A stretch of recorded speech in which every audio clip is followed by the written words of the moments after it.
શું વિસાવદરની ચૂંટણીમાં ભારતીય જનતા પાર્ટી અને કોંગ્રેસ પોતાના ફાયદા માટે થઈ અને ભેગા થઈ ગયા છે?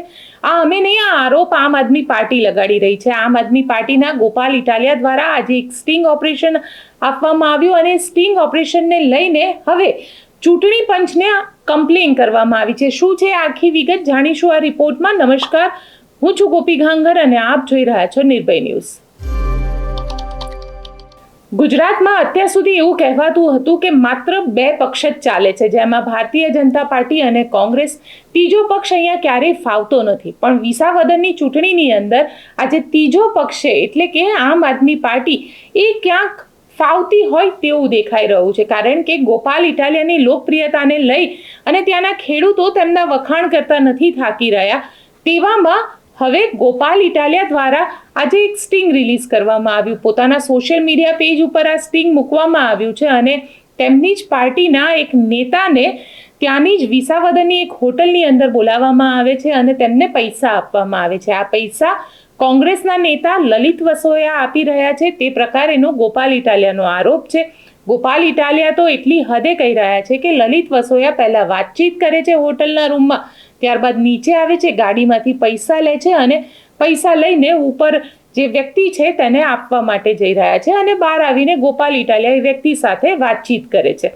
પણ આ બધાની વચ્ચે સવાલ અહીંયા એ ઊભો થઈ રહ્યો છે કે વિસાવદરની ચૂંટણી, જેના ચૂંટણીના પ્રચારના પડઘમ આજે સાંજે 5 વાગે બંધ થઈ જવાના છે અને એ પ્રચારના પડઘમ શાંત થાય તે પહેલાં વિવાદનો મધપૂડો છંછેડાઈ ગયો છે. અને આ વિવાદનો મધપૂડો જે છંછેડાયો છે તેણે ઘણા બધા સવાલ ઊભા કરી દીધા છે. ચૂંટણી પંચ શું આમાં નિષ્પક્ષપણે ચૂંટણી કરાવશે?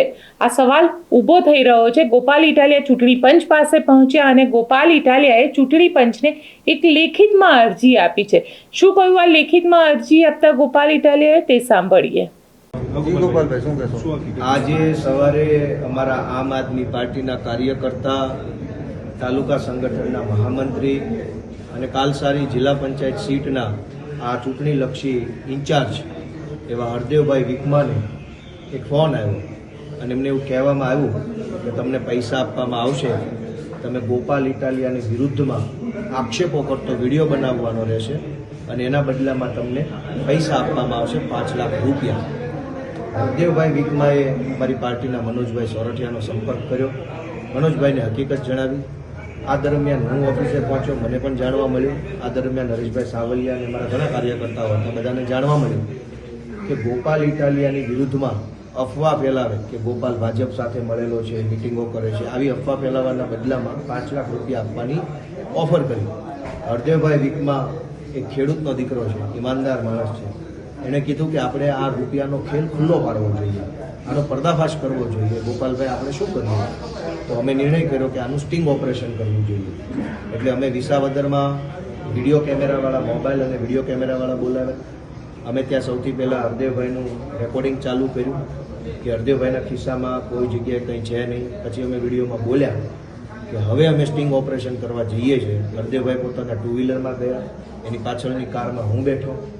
સળંગ રેકોર્ડિંગ, સળંગ, કશું જ ક્યાંય કટકા કર્યા વગર સળંગ રેકોર્ડિંગ કરીને અમે ત્યાં સાયોના ગોલ્ડ હોટલની બહાર કારમાં કેમેરો ચાલુ રાખ્યો. અમે હરદેવભાઈ ઉપર હોટલમાં ગયા, ત્યાં એમને લલિતભાઈ વસોયા, લલિતભાઈ કગતરા, ભરતભાઈ ભીરડિયા, આ સિવાય અજાણ્યા કેટલાક વ્યક્તિ હતા જેને હરદેવભાઈ નથી ઓળખતા. ભાજપના અને કોંગ્રેસના કેટલાક લોકો બેઠા હતા. એમણે હરદેવભાઈને કીધું કે તમને 2 લાખ રૂપિયા આપવામાં આવશે, તમારે ગોપાલ ઇટાલિયા ભાજપ સાથે મળેલો છે આવો વિડીયો બનાવીને આપવાનો રહેશે. હરદેવભાઈએ સ્ટિંગ ઓપરેશનના ભાગ સ્વરૂપે વિડીયો બનાવવાની હા પાડી દીધી. વિડીયો બની ગયો અને ત્યાર પછી હરદેવભાઈને પૈસા આપવા માટે લલિત વસોયા હોટલમાંથી નીચે આવ્યો. નીચે આવી અને પોતાની કારમાં રહેલા રૂપિયા ઉપર લઈને જાય છે. એ પણ મારા રેકોર્ડિંગમાં આવ્યું. એ રૂપિયા આવી રીતે આમ પોતાના જબ્બામાં હંતાડીને લઈ જાય છે, એ પણ ત્યાં સીસીટીવીમાં આવ્યું. અને ત્યારબાદ હરદેવભાઈ ત્યાંથી હોટલથી નીચે ઉતર્યા સાહેબના ગોલ્ડમાંથી અને અમે કારમાંથી ઉતરી કેમેરા સમક્ષ બધું રેકોર્ડિંગ કરી લીધું. મિત્રો, આ ઘટનામાં ભાજપ અને કોંગ્રેસ બંનેએ ભેગા મળીને રૂપિયાનો ગંદો ખેલ ચાલુ કર્યો છે. કરોડો રૂપિયા આમ આદમી પાર્ટીના કાર્યકર્તા કે બીજા આગેવાનોને તોડફોડ કરવા માટેના છે, પણ આમ જનતાને દેવા માટે કાણી કોડી નથી. આજે આ ભાજપ કોંગ્રેસની મિલીભગતનો ખેલ ખુલ્લો પડી ચૂક્યો છે. હોટલ સાયોનાની અંદર મારી પાસે જે માહિતી છે સાચી છે કે ખોટી છે એ સરકારી તંત્રએ તપાસ કરવી જોઈએ, સીસીટીવી ચેક કરવા જોઈએ. મારી પાસે માહિતી પ્રમાણે અંદાજે 50 કરોડ જેટલા રોકડા રૂપિયા હોટલ શાહના ગોલ્ડમાં રાખવામાં આવ્યા છે અને આ હોટલમાંથી તો પૈસા વિતરણ ભાજપ કોંગ્રેસ બંને કરી રહી છે આવી માહિતી છે. આ માહિતીની ચોકસાઈ ચૂંટણી અધિકારીએ કરવી જોઈએ. મેં લેખિતમાં ફરિયાદ આપી છે, મેં એમને રજૂઆત કરી કે તાત્કાલિક શાહના ગોલ્ડ હોટલના સીસીટીવી ફૂટેજ લઈ લેવા જોઈએ.